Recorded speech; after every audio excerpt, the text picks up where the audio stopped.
Buenos días, tengan cada uno de ustedes. Estamos una semana más en nuestro curso de Derecho Financiero y Bancario.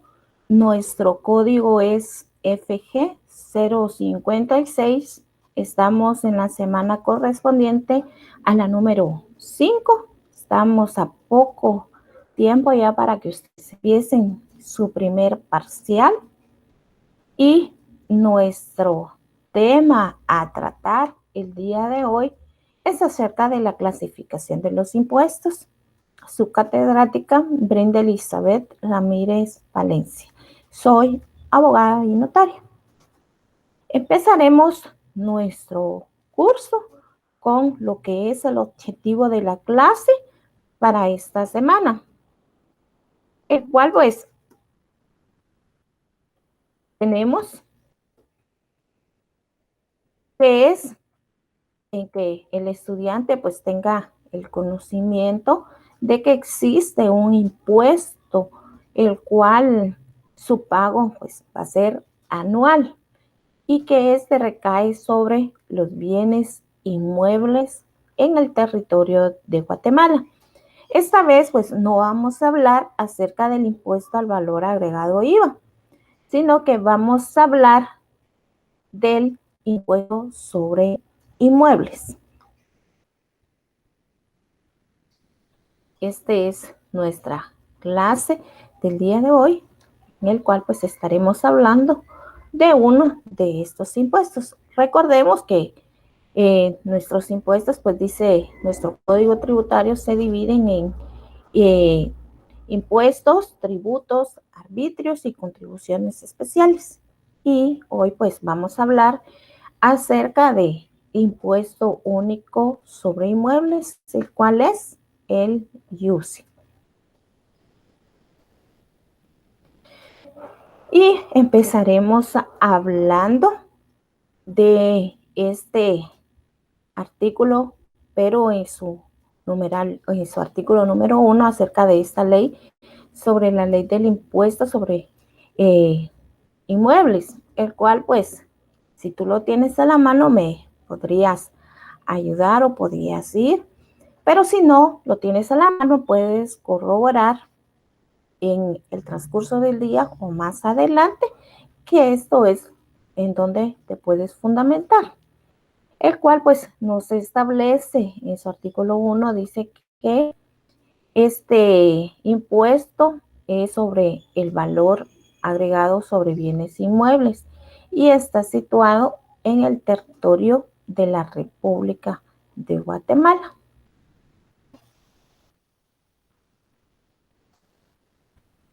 Vamos a irnos también en esta ocasión.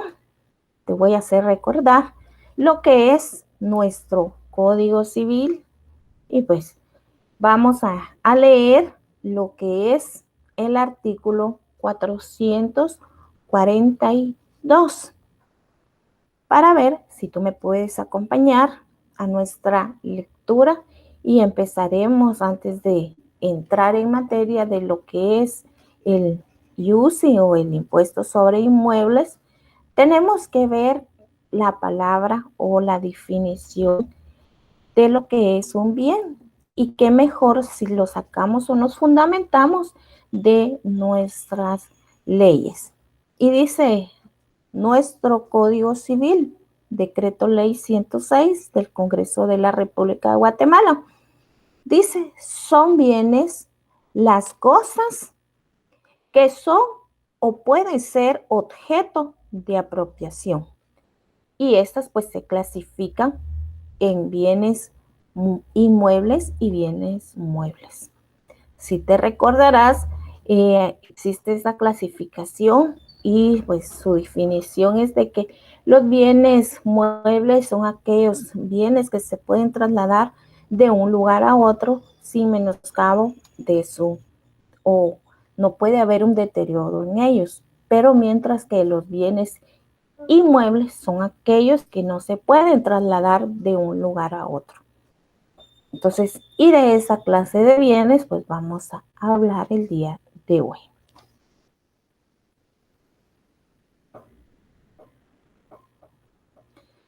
También tenemos que nuestro Código Civil pues también nos da una definición de lo que es la propiedad. En nuestro Código Civil, Decreto Ley 106 del Congreso de la República. Y pues nos indica que la propiedad es el derecho de gozar y disponer de los bienes dentro de los límites y con la observancia de las obligaciones que establecen las leyes. Es decir, yo puedo venir, comprar o adquirir un bien y puedo gozar, disfrutar de ese bien inmueble siempre y cuando pues yo sé que existen unas normas jurídicas y que yo no me puedo venir y extralimitar a esos límites que la ley me está poniendo. Pero de lo contrario, pues dice, usted puede gozar y disponer, usted puede construir, usted puede venir, botar una pared, siempre y cuando se encuentre dentro de los límites de las normas jurídicas.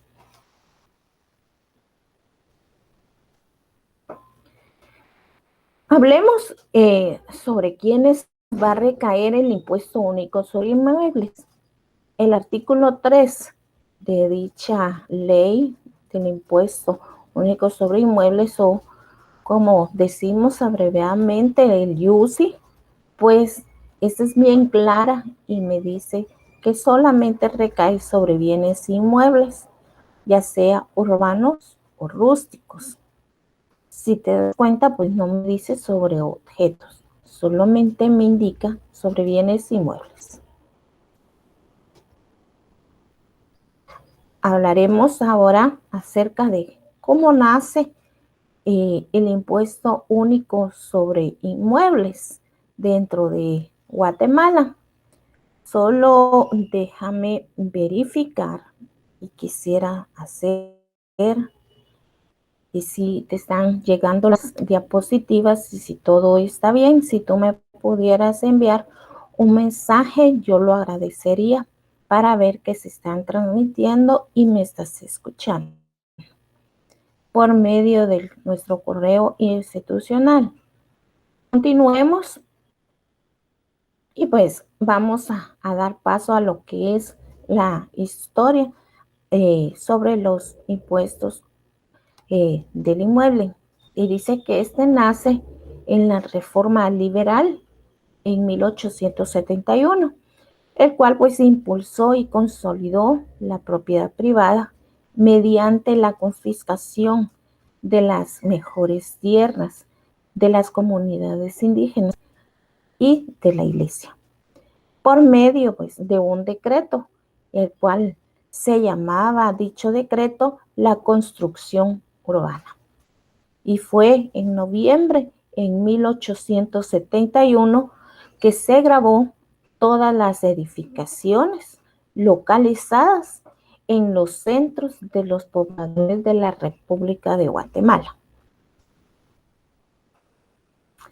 También pues luego de esto pues la resistencia de los grandes propietarios en cumplir con lo establecido en el decreto anterior en 1874 realmente se estableció que todo vecino debería de contribuir anualmente en 3 días de trabajo o pagar la suma de 2 pesos para entender la reparación y conservación de los caminos.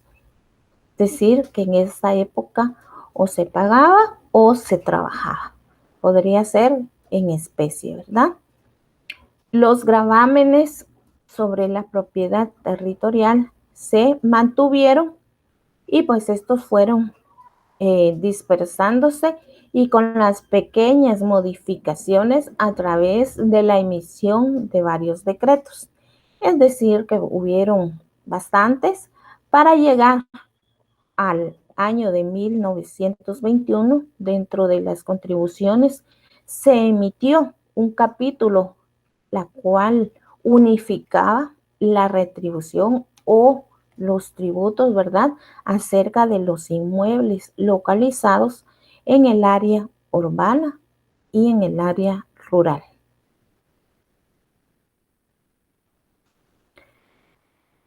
Esto, al pasar de los tiempos, ¿verdad?, seguía continuando y recordemos de que si no se pagaba el impuesto, pues se tenía que pagar con días de trabajo. Eso era anteriormente. Pero en el año de 1997 ya se promulgó una nueva ley, el cual fue el decreto 122-97, siempre del Congreso de la República. Y ese pues vino a modificar radicalmente la estructura de las tarifas.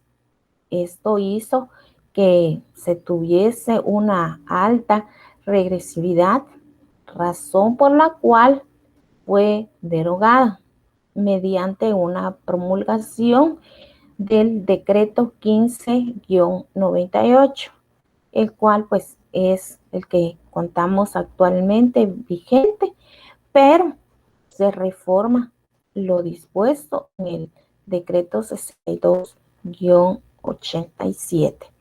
Y aquí pues en nuestra ley actual ya aparecen ciertas tarifas y ya no hay que venir y contribuir ya de manera o decir en lugar de no pagar, voy a trabajar. No, ahora ya hay unas tarifas las cuales te daré el día de hoy para que tú puedas observar de que ya no es con trabajo, sino es con dinero que se tiene que pagar dicho impuesto. Vamos a continuar y solo déjame verificar que sí me interesa que te estén llegando las diapositivas.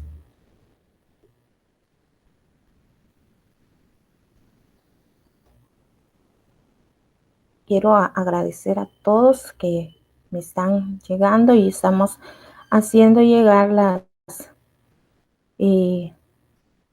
diapositivas y que se está interesando por el curso de Derecho Financiero y Bancario.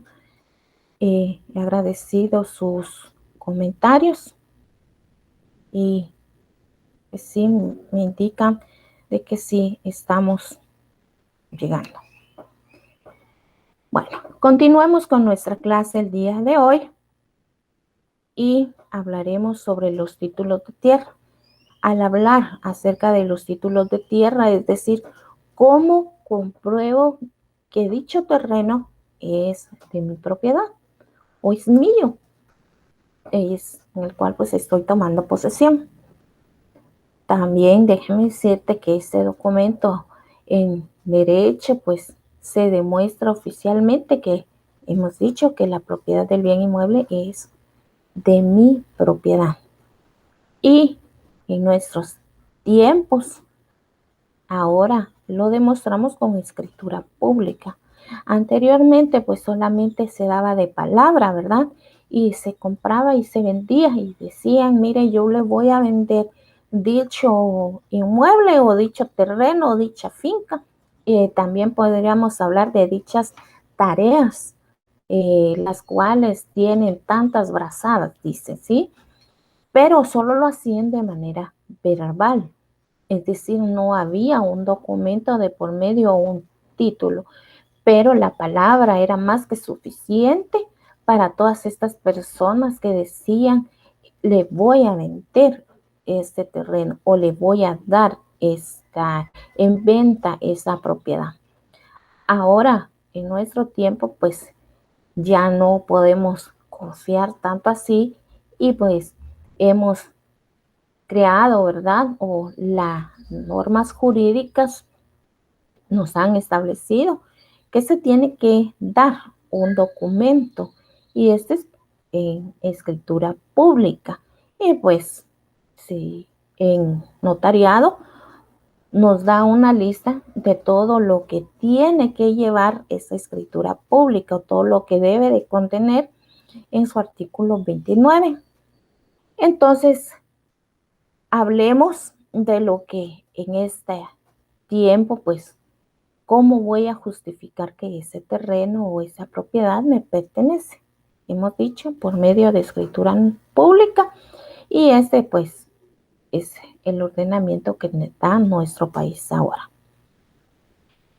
Y realmente recordemos que la escritura pública es un contrato de transferencia de título de propiedad sobre la tierra.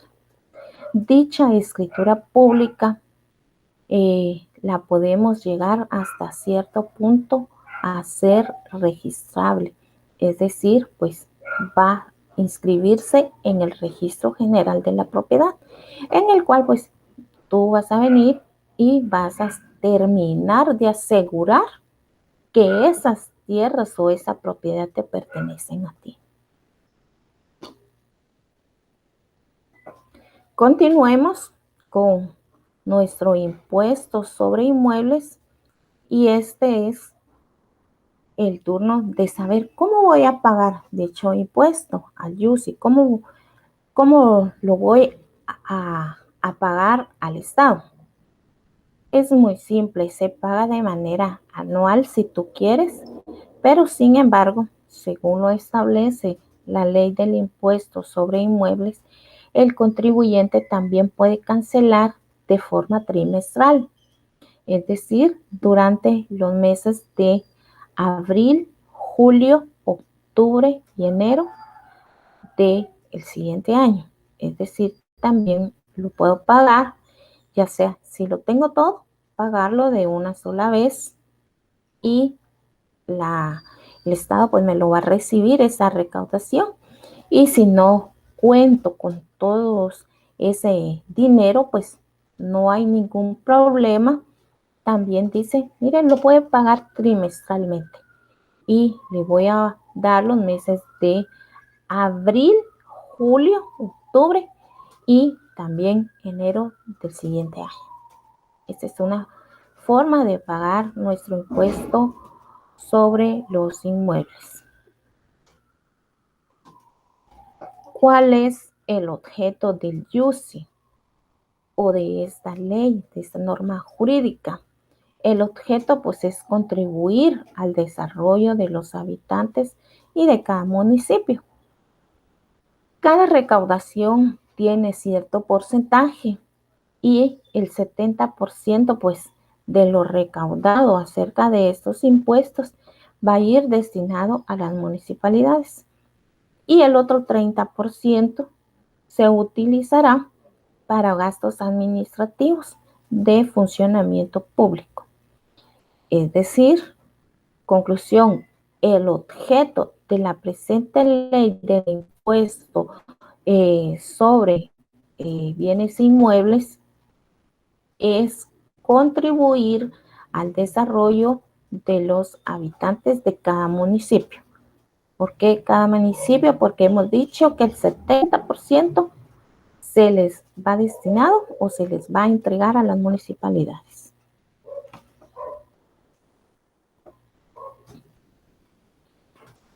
Hay personas que no van a pagar este impuesto y hay otras que sí.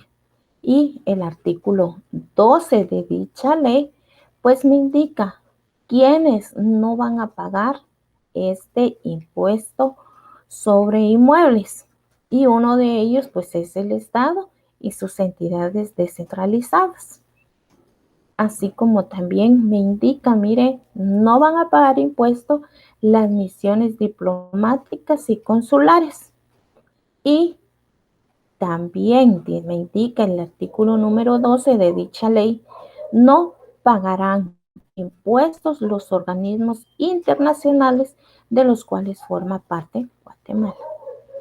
También tenemos que están exentos de dicho pago la Universidad de San Carlos y las demás universidades. Y así sucesivamente en nuestro artículo número 12 de nuestra ley referida acerca del IUCI encontramos quienes están exentos. Yo te invito a que tú puedas verificar en esta norma jurídica. ¿Cómo vamos a determinar los valores de dicho impuesto? Número uno, pues lo vamos a determinar. El valor de un inmueble se puede determinar, número uno, haciendo un autoevalúo, o sea, presentado por el contribuyente. Es decir, diciendo, mire, mi propiedad tiene un aproximado de 10,000 quetzales, eso es un decir. Sabemos que una propiedad no va a valer 10,000 quetzales. Pero ese sería un ejemplo de que un autoevalúo que haga el contribuyente. Otra determinación es por un avalúo directo del inmueble que se practique o haga la Dirección General de Catastro o la municipalidad, según sea el caso, conforme al manual de avalúos elaborados por el Ministerio de Finanzas Públicas. Entonces, aquí ya nos va a indicar otro valor y conforme a ese valor, pues también van a venir y se va a pagar dicho impuesto.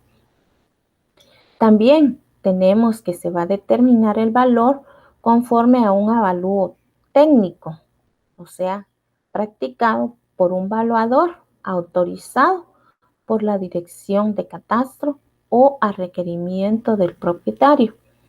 Este podría ser un ejemplo de que solamente cuento con una escritura de derechos posesorios, pero yo quiero llegar, a hacer una titulación supletoria. Entonces, para realizar la titulación supletoria, tengo que contar con un avalúo de un ingeniero. Entonces, este ingeniero me va a ir a evaluar, va a ir a ver y me va a hacer este avalúo y va a determinar cuánto es que vale mi propiedad. Entonces, conforme a este avalúo, pues también voy a venir y voy a hacer el pago.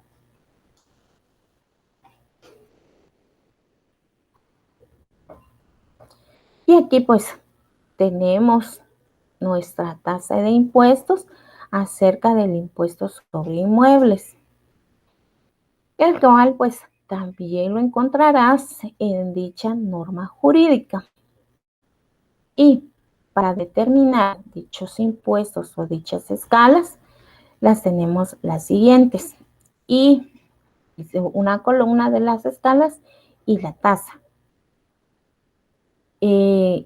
La tasa es del 2 por millar, es decir, que por cada 1,000 yo voy a pagar 2 quetzales y así sucesivamente. En este caso, pues de la escala de 2,000 quetzales, dice que están exentos. Si mi bien inmueble tiene el valor de 2,000, dice que yo no voy a pagar nada. Pero si nuestro bien inmueble está valorado, tiene una escala de 2,000 quetzales con 1 centavo hasta 20,000 quetzales, yo ya voy a pagar el 2 por millar.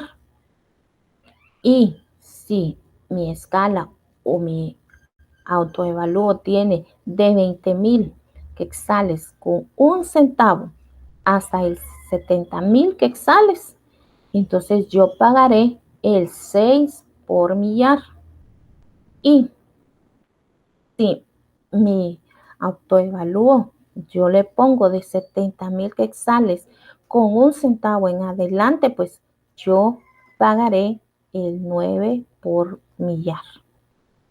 Y esto, dijimos, lo encontramos en la ley del impuesto sobre inmuebles. Hablemos sobre lo que son las características del impuesto único sobre inmuebles. La característica número 1 es que el impuesto es de carácter nacional, es decir, no importa el lugar donde nosotros vivamos o donde nos encontremos, todos vamos a pagar el impuesto único sobre inmuebles. Te puedes encontrar en Guatemala, en Escuintla, en Chiquimula, me esquipulas.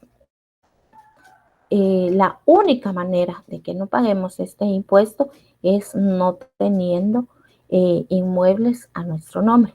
Pero si ya contamos con dichos impuestos o ya hemos comprado un bien inmueble, entonces vamos a pagar con este impuesto. Entonces vamos a tener que contribuir nosotros de esta manera. También otra característica es que la base del impuesto es de acuerdo al valor del terreno. Es decir, tuviste las escalas y los tasas que se tienen que pagar de acuerdo a la diapositiva que estuvimos estudiando anteriormente. También nuestra característica número 3 es que de acuerdo hay valores de los cultivos también. Es decir, que si no se encuentra cultivada, no se encuentra construida una casa de habitación, eso no importa porque aunque hayan cultivos, este impuesto pues vamos a tener que pagarlo. Es decir, no puedo decir, yo sí tengo un bien inmueble, pero lo único que tengo son cultivos ahí, tengo café, tengo maíz, no. Entonces, si ya cuentas con este bien inmueble, tienes que pagar dicho impuesto. Nuestra siguiente característica es sobre el incremento o decremento determinado por factores hidrológicos, topográficos, geográficos y ambientales, que esto pues es otra característica del impuesto sobre inmuebles. Y nuestra siguiente característica del impuesto único sobre inmuebles es que la naturaleza urbana, suburbana, rural, población, ubicación y servicios y otros límites también tienen que pagarse, ¿verdad? Decir, ahí sí, como miramos en nuestra primera característica, pues no importa el lugar donde nos encontremos o donde se encuentra ubicado nuestro terreno. El Estado siempre me dice, mire, tiene que contribuir a este impuesto.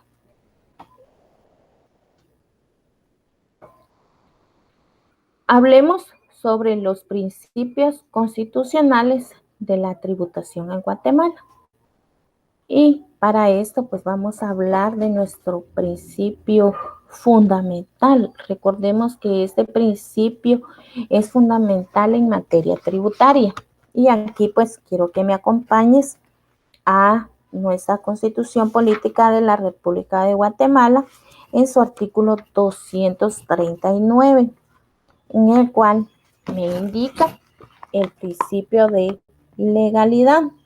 Y si tú ves ahí en esta ley, dice su epígrafe, principio de legalidad, y dice que este corresponde con exclusividad al Congreso de la República decretar los impuestos ordinarios y extraordinarios, arbitrios y contribuciones especiales conforme a las necesidades del Estado y de acuerdo a la equidad y la justicia.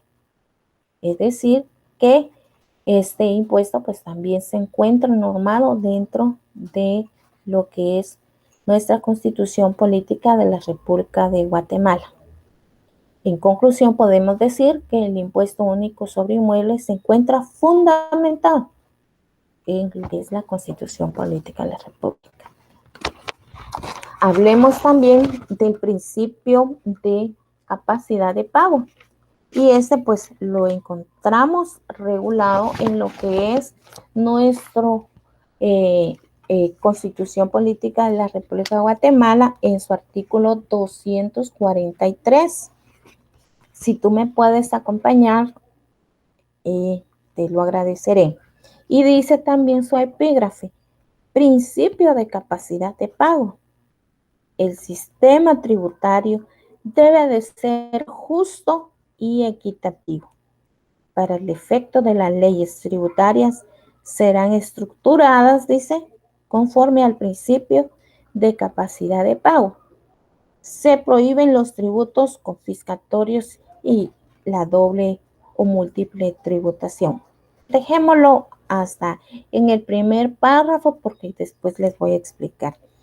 Pero me interesa que el principio de capacidad de pago pues me está indicando de que realmente no todos vamos a poder pagar o vamos a tener los mismos, ¿sí? Y nos van a cobrar los mismos impuestos, sino que esto va a ser conforme a nuestra capacidad de pago, porque dice nuestra Constitución, esto es lo justo. Yo no puedo venir y cobrarles, los he dicho, no pueden venir y exigirme un impuesto si una persona gana 10,000 quetzales y yo estoy ganando 5,000 quetzales, es decir, yo no puedo contribuir con esos mismos impuestos que la de 10,000 está contribuyendo. Entonces dice el principio de capacidad de pago. Esto va a ser justo y equitativo, pero voy a contribuir siempre a mis impuestos. También me habla acerca del principio de no confiscación. Y este pues dice en su artículo 41, dice, no sé, de nuestra Constitución Política de la República.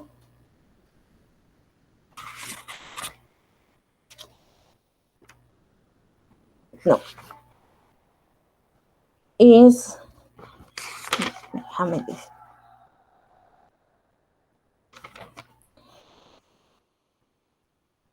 sí, lo encontramos realmente en el mismo artículo 243, no en el 41, perdón. Entonces, pero siempre me gusta que verifiques ahí.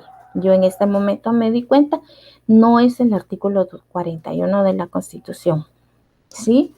Sino que en este mismo artículo del 243, pues me habla del principio de no confiscación y no de la doble tributación también, ¿sí? Y este pues me indica este artículo que se prohíbe la confiscación de bienes y la imposición de multas confiscatorias. O sea que estas multas en ningún caso podrán exceder o ser mayores a los que tengo que pagar dicho impuesto.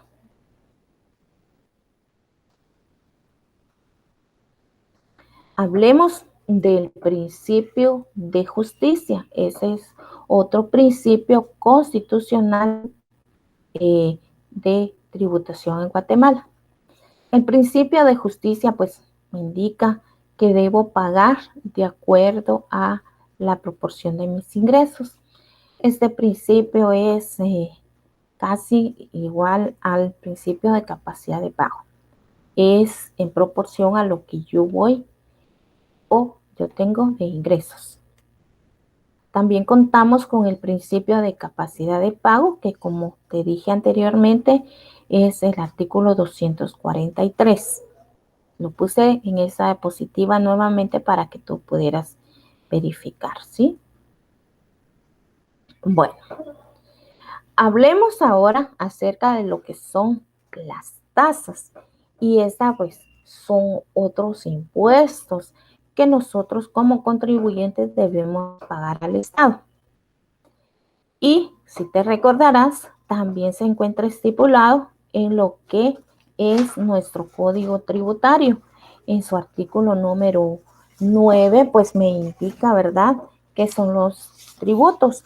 Y los tributos, me dice, se clasifican eh, en contribuciones, arbitrios y lo que son también las tasas. Y las tasas, pues, es aquel tributo, me dice, cuya obligación tiene como hecho generador la prestación efectiva por el Estado de un servicio público individualizado con el contribuyente, siendo las características de la tasa, número uno, que va a obtener un ingreso es monetario y recibido por el Estado, es decir, no lo puedo dar en especie, sino hacer en efectivo. Otra característica es que es voluntario. Nadie me está obligando a pagar dicho impuesto. Número 3 dice que las tasas pues deben estar establecidas en leyes o reglamentos. Y pues lo encuentro regulado en lo que es el artículo 239 de la Constitución y me indica, mire, estas leyes o estas contribuciones están decretadas por el organismo legislativo, ya sea de manera ordinaria o extraordinaria. Y nuestra última característica acerca de las tasas es acerca de que las personas que usen este servicio son las únicas que pagarán. Es decir, no todos los contribuyentes o todas las personas en Guatemala pagaremos de dicho impuesto. Y las clases de tasas que contamos son los arbitrios y los derechos y licencias, ¿sí? Entonces, al ver estos impuestos o estos arbitrios, recordemos que un ejemplo de estos son los boletos de ornato, en el cual a la hora de que yo necesito, pues tengo que ir a pagar dicho impuesto, ¿verdad? Y si no lo necesito, pues no lo pagaré. Es decir, ahí está un claro ejemplo de lo que son estas tasas. Y pues lo encontramos regulado este arbitrio, ¿verdad? En artículo número 12 de nuestro Código Tributario. Y dice que este impuesto pues va a ser decretado por la ley y va a ir a favor de una o varias municipalidades. Hablemos sobre la clasificación de las tasas. Las tasas se dividen o se clasifican de la siguiente manera. La número 1 son tasas por servicio. ¿Y cuáles son estas? Son aquellas que paga el usuario cuando utiliza directamente el servicio y se funda en el uso o disfrute de un servicio público de carácter esencial, como por ejemplo tenemos de ello el agua potable, los drenajes, entre otros. Y también contamos podemos decir de que se clasifica las tasas o dicho impuesto de las tasas en tasas administrativas. ¿Y qué son las tasas administrativas? Son aquellas que se prestan los entes de la administración pública y podemos decir que el cobro que se realiza a la administración al prestar el servicio público administrativo, dando constancia de algún proceso del acto administrativo. Y un ejemplo de las tasas administrativas es aquella copia acerca de las resoluciones administrativas, entre otras. Continuamos y hemos llegado a lo que son las preguntas de estudio de la semana número 5 de nuestro curso de financiero y bancario. Y tenemos que nuestra pregunta número 1 es: defina qué es un bien. Nuestra pregunta número 2: ¿cuál es el objeto del impuesto único sobre inmuebles?